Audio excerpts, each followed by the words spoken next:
ঘটনাটা 1 বছর আগেকার। পাহাড় প্রমাণ সমস্যার মধ্যেও হাসি মুখে এগিয়ে যাওয়া আর তাতে চূড়ান্ত সাফল্য পাওয়া মানুষের সন্ধান পেয়েছিলাম। আর দেখেছিলাম এই লড়াইটা শিশু বয়স থেকেই শুরু হয়ে যায়। রাজ্যের উত্তরাঞ্চলের ইউসিসি হলে একটি অনুষ্ঠান ছিল। একটি স্বেচ্ছাসেবী শিক্ষা প্রতিষ্ঠানের উদ্যোগে একটি বৃত্তিমূলক পরীক্ষার ব্যবস্থা করা হয়েছিল। উত্তরভাগের সমস্ত স্কুলের ক্লাস 8-এর ছাত্রছাত্রীরা এই পরীক্ষায় অংশগ্রহণ করেছিল। প্রত্যেক ব্লকের এবং জেলার প্রথম স্থান অধিকার করা ছাত্রছাত্রীদের পুরস্কার প্রদান করা হবে, আর বিশিষ্ট শিক্ষক শিক্ষিকাদেরও সম্বর্ধনা দেওয়া হবে। নির্দিষ্ট সময়ের অনেক আগেই অনেক শিক্ষক শিক্ষিকা, ছাত্রছাত্রী, অভিভাবকরা হলের সামনে এসে হাজির হয়েছিলেন।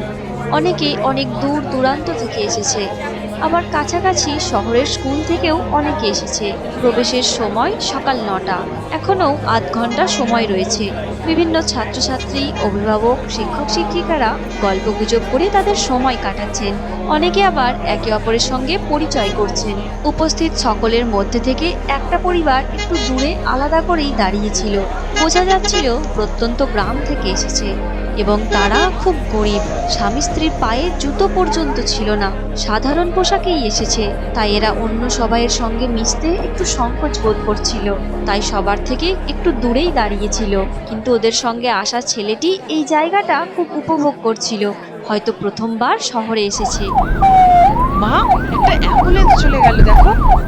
আমি প্রথমবার অ্যাম্বুলেন্স দেখলাম।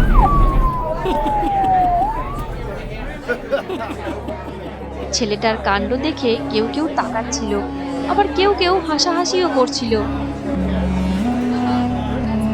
সেই কারণে তার মা বাবা ভীষণ লজ্জাও পাচ্ছিল। তখন তার মা বলল, হেই, চুপ কর, তোকে অত চেঁচাতে হবে না, চুপচাপ দেখ। এইসব দেখে পাশে দাঁড়িয়ে থাকা এক মহিলা ওদের অনেক তুচ্ছ-তাচ্ছিল্য করলো, আর তার স্বামীকে বলল, কোথা থেকে সব আসে বলো তো? একদম গাইয়া কোথাকার। কোন অজপাড়াগা থেকে এসেছে তা কে জানে। কোনোদিন একটা অ্যাম্বুলেন্সও দেখেনি। কি অবস্থা! হ্যাঁ, আচ্ছা, এও কি অ্যাওয়ার্ড পাবে নাকি? কেন, ও কি অ্যাওয়ার্ড পেতে পারে না? ওরা গ্রামে থাকে, গরিব লোক, তাই বলে ভালো রেজাল্ট করবে না তার কোনো মানে নেই। তুমি জানো কি, শহরে অনেক গুণী মানুষ আছেন যাদের প্রথম জীবনটা গ্রামেই কেটেছে। কেউ কেউ আছেন অনেক দারিদ্রতার মধ্যে কাটিয়েছে। এনাদের সবাইকে লড়াই করে প্রতিষ্ঠিত হতে হয়েছে। হলের 4 তলায় আছে ক্যাফে এরিয়া। স্বেচ্ছাসেবী সংস্থাটি আগত অতিথিদের এইখানেই দুপুরের খাওয়ার ব্যবস্থা করেছে। মূল মঞ্চে অনুষ্ঠান হবে দুপুর 2টোয়। সমস্ত পুরস্কার প্রাপকদের ফর্ম ফিল আপ ও অন্যান্য অফিসিয়াল কাজকর্ম হওয়ার পর এখন লাঞ্চ টাইম। আগত অতিথিরা তাদের টোকেন দিয়ে খাবার খেতে বসেছে। হলের সামনে বিরক্ত হওয়া মহিলাটির পরিবারের টেবিলের পাশেই সেই গ্রামের পরিবারটির টেবিল। দরিদ্র ছেলেটি এত খাবার একসঙ্গে দেখে অবাক হয়ে গিয়েছিল। অনেক খাবার তো ও কোনোদিনও চোখেই দেখেনি। তাই তার মাকে বলল, কত খাবার! পোলাও, পরোটা, কত পরোটা! এই চুপ! চুপচাপ খেতে পারছো না? এত জোরে জোরে কথা বলছো কেন? আমাদের ডিস্টার্ব হচ্ছে। ছেলেটিকে ধমকে থামিয়ে দেওয়াটা ভদ্রলোকটির পছন্দ হয়নি, তাই তার খুব খারাপ লাগছিল। বেচারা ছেলেটা এরপর চুপচাপ খেয়ে নিতে লাগলো। গ্রাম্য সহজ সরল ছেলেটা প্রথমে বুঝতে পারেনি কেন তাকে ধমকানো হলো। পরে বুঝলো এই শহরে জোরে জোরে কথা বললে মানুষের খেতে অসুবিধা হয়।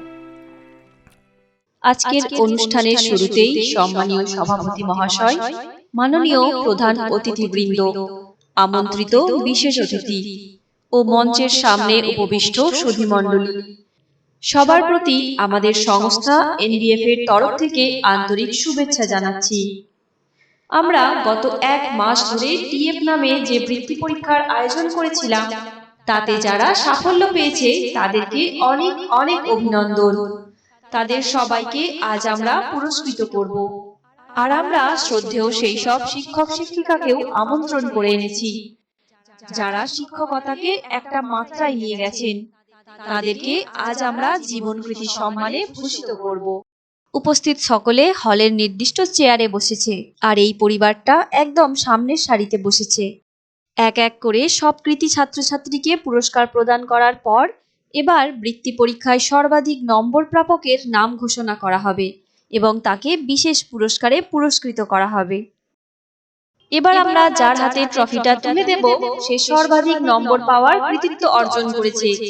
তার প্রতিভা আমাদের সকলকে অবাক করে দিয়েছে। প্রত্যন্ত গ্রামে থাকা দরিদ্র এই স্টুডেন্টটি প্রতিদিন ৮ কিলোমিটার পায়ে হেঁটে স্কুলে আসে।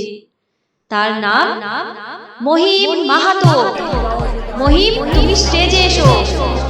উপস্থিত সকলেই উৎসাহ নিয়ে অপেক্ষা করছিল কে সে তা জানার জন্য।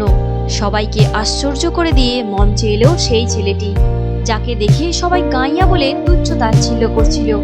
এবার সেই ছেলেটির জন্যই সবাই জোরে জোরে হাততালি দিতে লাগলো। এই পরিবারটিও অবাক হয়ে গিয়েছিল, তবে সব থেকে বেশি অবাক হয়েছিল ওই ভদ্র মহিলাটি, যিনি ছেলেটিকে কোথাকার কে না কে গাইয়া ভেবে অবজ্ঞা করছিলেন। মহিম, এদিকে তাকাও।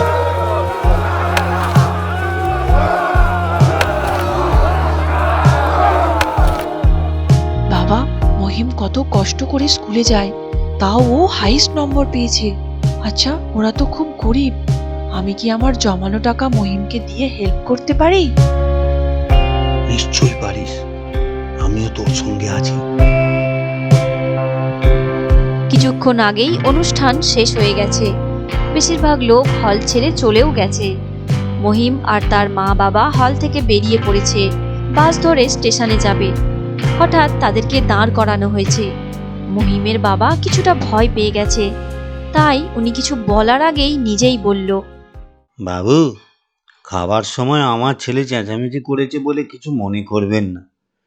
আমরা খুব গরিব, বেশিরভাগ দিনই দুবেলা খাবার জোটে না।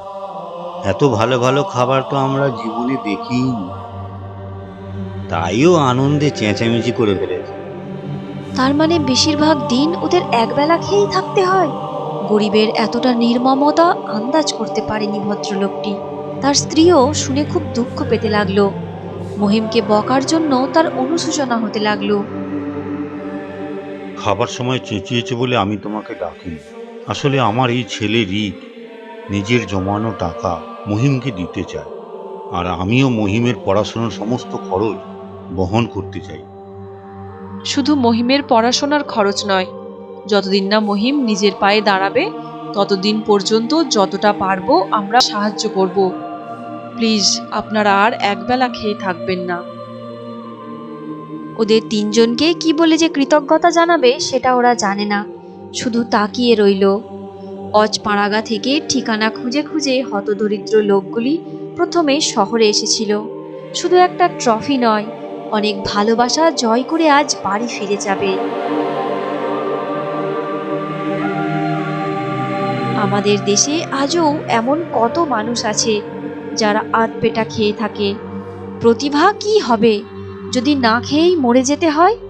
এর জন্য আমাদেরকেই এগিয়ে আসতে হবে। থাকতে হবে আবেগ, আর এই আবেগের জোরেই এক ঝটকায় কোনো কিছু না ভেবেই সারা জীবনের দায়িত্ব নিয়ে নেওয়া যায়। তো বন্ধুরা, তোমাদের এই গল্পটি কেমন লাগলো তা অবশ্যই কমেন্টে লিখে জানিও। আর এইরকমই আরো সুন্দর সুন্দর গল্প উপহার পাওয়ার জন্য আমাদের চ্যানেল চোখ কিতকিত বাংলা কার্টুনকে এক্ষুনি সাবস্ক্রাইব করে পাশের বেল আইকনটি প্রেস করে রেখো। আর এই গল্পটি যদি তোমাদের ভালো লেগে থাকে তাহলে অবশ্যই একটি লাইক আর অনেক শেয়ার করো। ধন্যবাদ।